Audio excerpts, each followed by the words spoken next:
Hi friends, ഇന്ന് നമുക്ക് വളരെ ടേസ്റ്റി ആയിട്ടുള്ള ഫിഷ് മോള് തയ്യാറാക്കാം. അതിനായി ഞാനിവിടെ ഒരു ചെറിയ സവാള, ഒരു ചെറിയ തക്കാളി, 3 പച്ചമുളക്, കുറച്ച് കറിവേപ്പില, ഒരു ചെറിയ കഷ്ണം ഇഞ്ചി, 3 ചെറിയ അല്ലി വെളുത്തുള്ളിയാണ് എടുത്തിരിക്കുന്നത്. നമുക്ക് ആദ്യം മീനിൻ്റെ കഷ്ണങ്ങളൊന്ന് പുരട്ടി വയ്ക്കാം. ഞാനിവിടെ ഉപയോഗിക്കുന്നത് കിങ് ഫിഷാണ്. ദശക്കട്ടിയുള്ള ഏത് തരം മീൻ വേണമെങ്കിലും ഉപയോഗിക്കാം. 5 കഷ്ണം എടുക്കുന്നുണ്ട്. ഇതിലേക്ക് കുറച്ച് കുരുമുളക് പൊടി, കുറച്ച് മഞ്ഞൾപ്പൊടി, കുറച്ച് ഉപ്പും കൂടെ ചേർത്തിട്ട് ഈ ഒരു സൈഡ് നന്നായിട്ടൊന്ന് പുരട്ടി കൊടുക്കാം.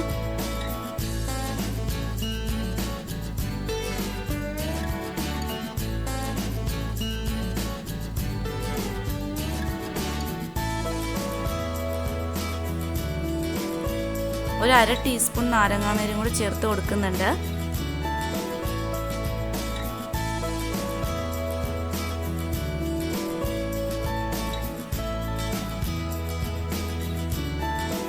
നന്നായിട്ടൊന്ന് പുരട്ടിയതിന് ശേഷം മീനിൻ്റെ എല്ലാ കഷ്ണങ്ങളും ഒന്ന് മറിച്ച് വെക്കാം.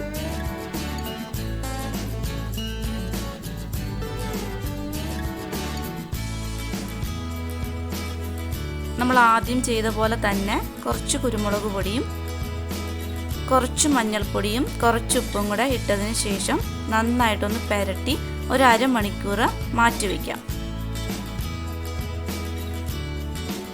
ഇപ്പോൾ നമ്മൾ മീനിൻ്റെ കഷ്ണങ്ങളിലേക്ക് മസാല പുരട്ടി മാറ്റി വെച്ചിട്ട് ഒരു 1/2 മണിക്കൂറായിട്ടുണ്ട്. നമുക്കൊന്ന് വറുത്തെടുക്കാം. അതിനായിട്ട് ഒരു പാനിലേക്ക് കുറച്ച് വെളിച്ചെണ്ണ ഒഴിച്ചു കൊടുക്കാം. എണ്ണ നന്നായി ചൂടായതിനു ശേഷം അതിലേക്ക് മീനിൻ്റെ കഷ്ണങ്ങൾ വെച്ച് വറുത്തെടുക്കാം.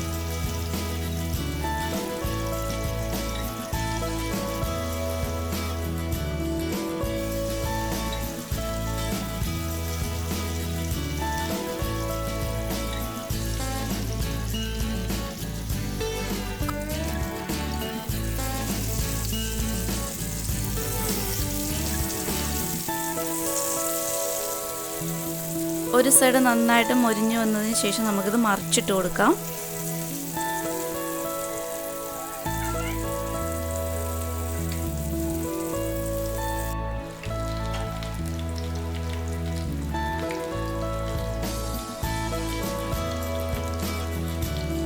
ഇപ്പം മീനിൻ്റെ 2 സൈഡും നന്നായിട്ട് മൂത്ത് വന്നിട്ടുണ്ട്.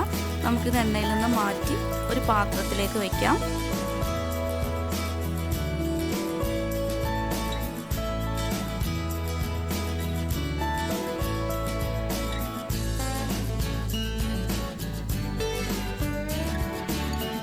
ഇനി നമുക്ക് മസാല തയ്യാറാക്കാനായിട്ട് തുടങ്ങാം.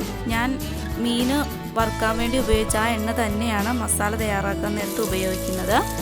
എണ്ണ ചൂടായതിനു ശേഷം അതിലേക്ക് ചതച്ച് വെച്ചിട്ടുള്ള ഇഞ്ചിയും വെളുത്തുള്ളിയും അരിഞ്ഞെടുത്തിട്ടുള്ള പച്ചമുളകും കൂടി ചേർത്ത് ഒന്ന് മൂപ്പിച്ചെടുക്കാം.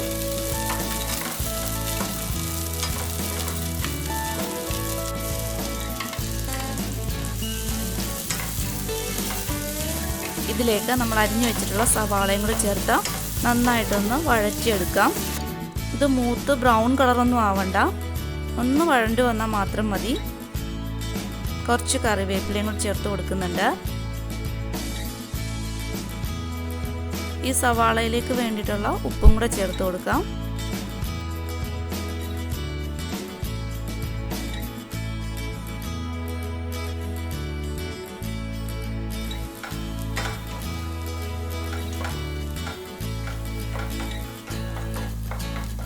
ഇപ്പോൾ സവാള എല്ലാം ഒന്ന് വാടി വന്നിട്ടുണ്ട്. നമുക്കിതിലേക്ക് പൊടികൾ ചേർത്ത് കൊടുക്കാം. ഒരു 1/4 ടീസ്പൂൺ മഞ്ഞൾപ്പൊടി, 1/4 ടീസ്പൂൺ കുരുമുളക് പൊടി, 1/4 ടീസ്പൂൺ പെരിഞ്ജീരകം പൊടിച്ചത്,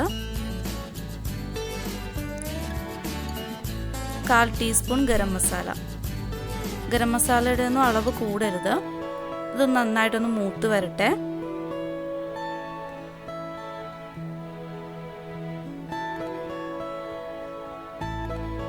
മൂത്ത് വന്നതിന് ശേഷം നമ്മൾ എടുത്ത് വെച്ചിട്ടുള്ള 1/2 കപ്പ് രണ്ടാം പാൽ ചേർത്ത് കൊടുക്കാം.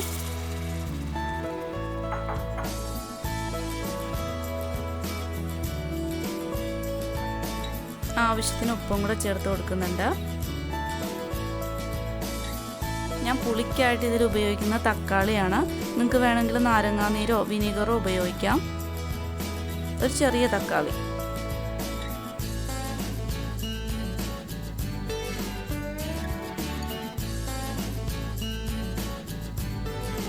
നന്നായിട്ടൊന്ന് യോജിപ്പിച്ച് കൊടുത്തതിന് ശേഷം നമ്മൾ വറുത്ത് വെച്ചിട്ടുള്ള മീനിൻ്റെ കഷ്ണങ്ങളും കൂടെ ചേർത്ത് കൊടുക്കാം.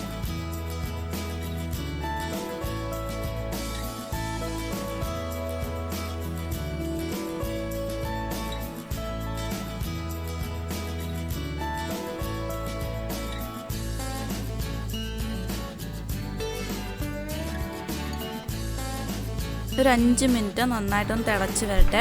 നമ്മൾ രണ്ടാം പാലാണ് ചേർത്തിരിക്കുന്നത്, അതുകൊണ്ട് തന്നെ പിരിഞ്ഞു പോകത്തില്ല.